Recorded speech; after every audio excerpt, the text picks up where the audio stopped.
Hello everyone! In this quick video, I'll show you exactly how to get your W-2 from Cash App.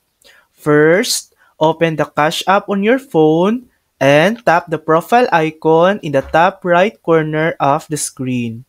Scroll down until you see Tax Documents or go to Cash App Taxes. This is where your forms will be stored. Find and download your W-2 or any other tax forms that are available. You can save them as a PDF for your records. If you don't see your W-2 there, don't worry. First, reach out to your employer since they are the ones responsible for issuing W-2 forms. And if it's already months past tax season, like now, contact the IRS at 1-800-829-1040 as soon as possible. Give them your details so they can follow up with your employer. And that's it.